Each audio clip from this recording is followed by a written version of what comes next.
Hi everyone, I'm doing my John Maxwell practice on priorities. So I wanted to show you a little bit of my home.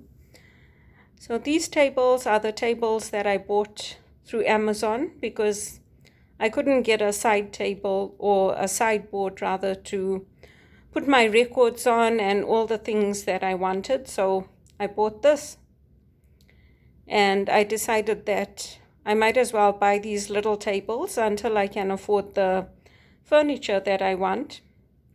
And it's better than nothing. Initially, I had kept everything in cardboard boxes on the floor. And then I decided, you know what, let me try to get something else. And I found these little tables on Amazon. So I invested in them and they've served me well. They do the job and I keep all my little records on them and my statues, and I have my nativity set up right now, but usually it's not there. So with priorities, we have to decide what we want to spend our money on and how we want to spend it. In North America and in most places, we are moving to a cashless society. So a cashless society works fine if you are earning a big income, but in most cases, many of us are not. So we have to prioritize what we're spending our income on and what we're going to invest in. For many years, for me, up until 2 years ago, I didn't have the money to get the tables, to get the furniture. Even my book I have now, this big bookcase, I got through Amazon, and it's a fold-out bookcase. It's very nice, but I have all of that. So I have to keep all my books just beside me on my table, or I used to put them in cardboard boxes through my years of studying and everything since I came to Canada. And my old place, I had a cupboard which had a shelf, so I would put all my books on there that I was studying for my master's. And at Rotman, they used to send us big binders that we had to study quarterly before we had 1 week of classes and took our exams, and they were all based on experience and practical cases. So it wasn't easy going for me. It was hard, and with stress, you put on a lot of weight, or if you don't have food, then obviously you lose the weight, but most times your body retains the food and the stress and you put on weight. So that's what I've done. I've set my priority to get furniture. I also didn't have bed sheets. When I moved in, my bed sheets were threadbare. So I got bed sheets, I got pillowcases, I got a new duvet cover. Those are all things that I didn't have before and I couldn't afford to get. So I bought those things, and I bought them on credit. And I slowly am paying off my credit and trying to pay down at least the biggest credit cards that I have. And that's how I set my priorities and my financial goals.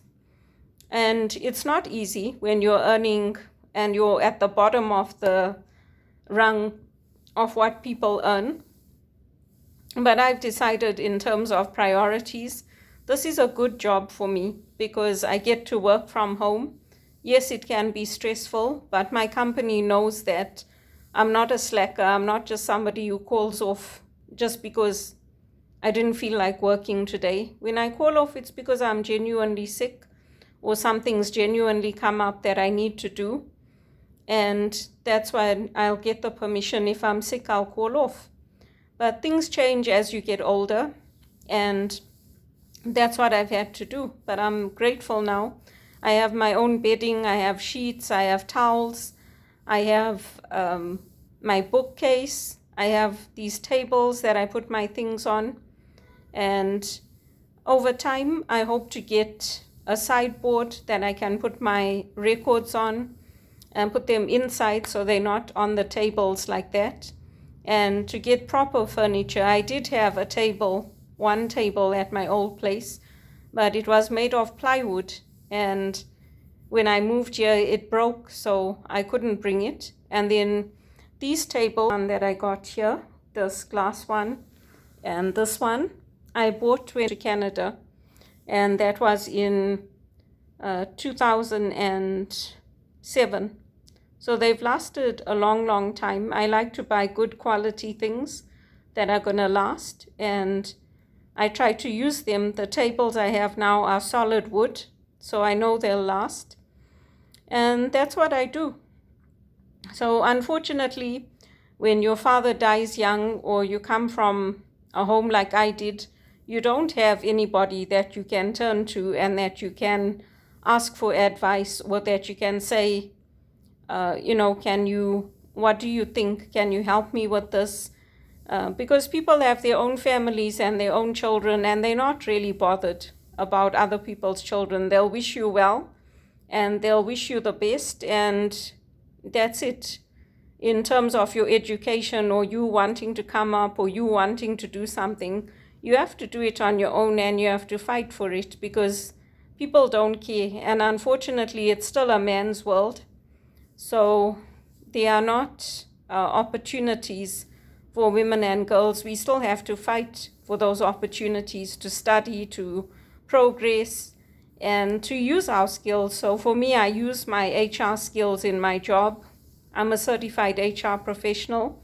I'm an executive assistant, but I really don't even apply for those jobs anymore, because I was a good executive assistant. I enjoyed it very much, but my priorities have changed, and I'm not willing to take another contract role and have my job threatened, or work with somebody who, if they don't like something in my personality, they're going to let me go.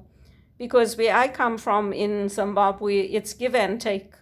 You're an executive assistant, you're part of the team, you're treated with respect, and you're valued.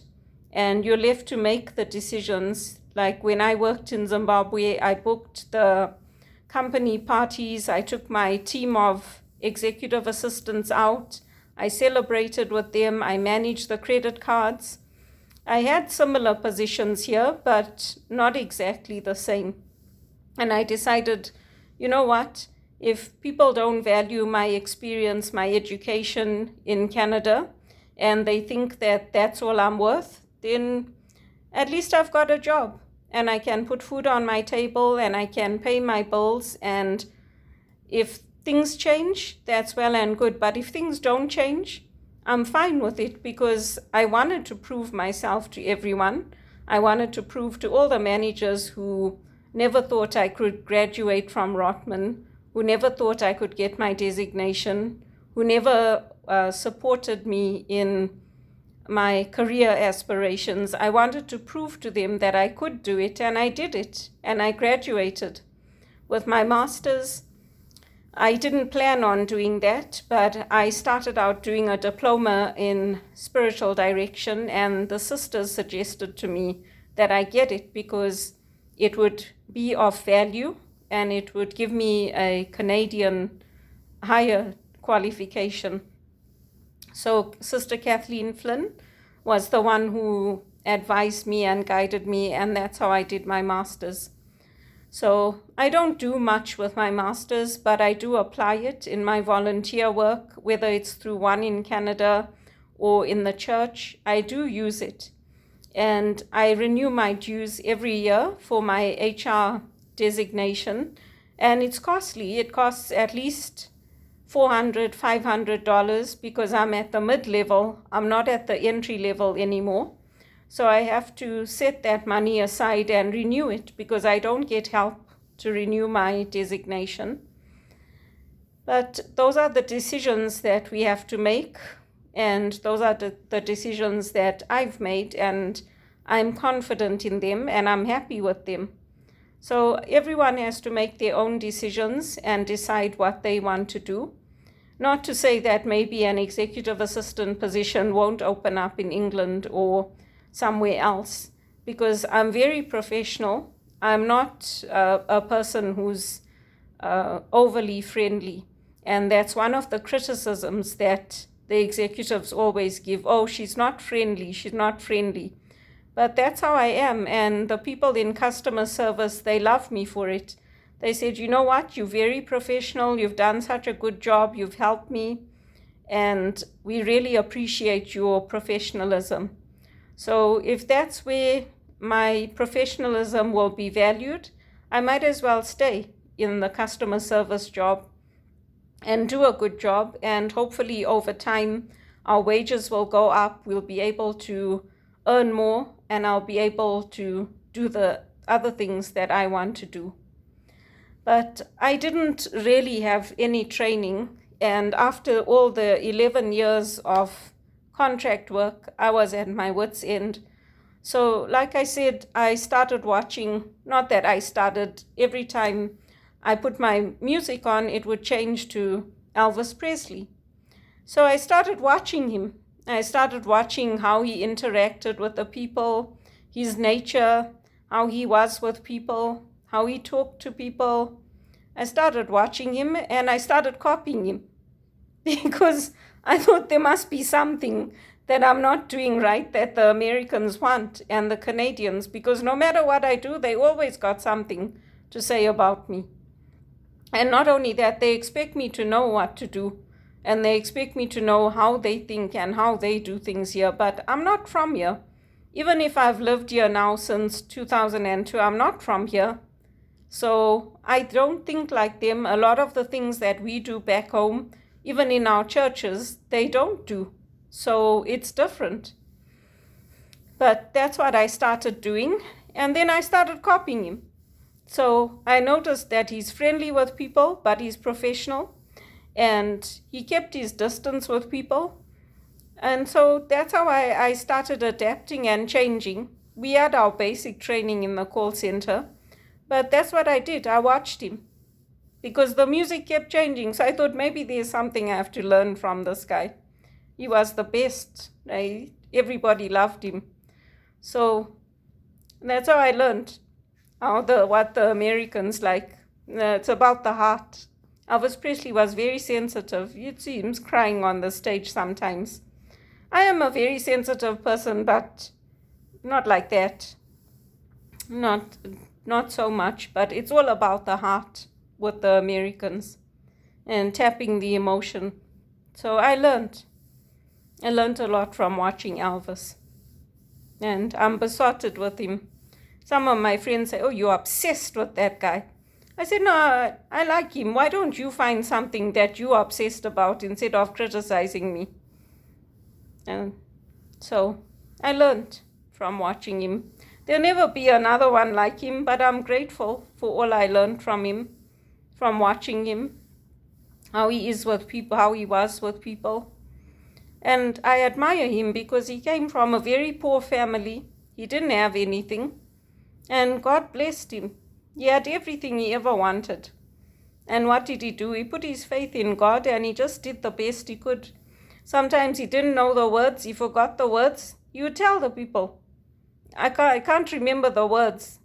But they still loved him. We still loved him. I've got his records here.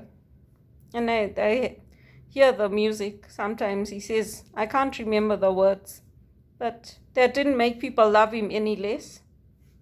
So he displayed his humanity and his professionalism. Sometimes when I watch the things that people do today, even the tennis, I watch how they hit the ball into people, they do all kinds of things, and the umpires let it go. It's like nothing happened. They let them play midnight, 1 o'clock in the morning. The players are tired, the lights are in their eyes. They don't care. The show must go on. And the millions must be made. It doesn't matter. So that's not what matters to me. Life is not all about money. But good for them if that's what they want and they think that their value comes from how much they earn and the money they earn. Good for them. That's not where my values come from. You can have 10 houses, you can have 10 jet planes, you can have all the money in the world, and you can still be very unhappy. Me, I enjoy my life. My cousins say to me, you look like you're having a big party there. I say, no, I'm not having a party. I just enjoy myself. If I have to stay at home and it's New Year's or whatever, I put the music on, I dance, I get a bottle of wine, I get some snacks. I enjoy it. Why be miserable? We can die tomorrow, and then you're going to leave all this anyway. I just enjoy it, and I take it for what it is, and I carry on. There are people in Africa who have nothing. They still put a smile on their face. So it's up to you how you want to set priorities and what you want to do. But one day I'll buy a sideboard, or I'll buy something to put all these records in that I've collected.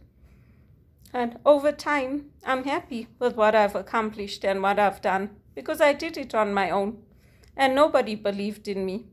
And my mother will say to me sometimes, "Did you call Uncle so-and-so?" I say, "No, I'm not calling Uncle so-and-so." She's like, "Why? You must call them." I said, you can't, in 50 years, it's always me calling and then they don't even call you back. So I'm not going to call them anymore. If you want to call them, you call them. They don't call me back. They have no interest in me, in my life, in my feelings, anything. So I'm not calling them. If they like you and they're interested in you, you call them. She thinks it's funny. She thinks I'm joking, but I'm actually not joking. I reach out once or twice to people. If they respond, I keep in touch. If they don't, I don't bother anymore, because it has to be give and take. You can't be the only one giving and not receiving. Now I comment on these people's pages, U2 and Federer and Novak and the tennis players, and I get all these people hacking me. I tell them. I tell Novak and I tell Roger and I tell Rafa and all of them, this is what is happening. So set your priorities and decide what you want to do. And if you comment on people's pages and people hack their pages, they're not going to only spoil it for you, they're going to spoil it for the artists and the tennis players, and eventually they'll get caught, because what goes around comes around. There are lots of ways to track people these days. So that's priorities.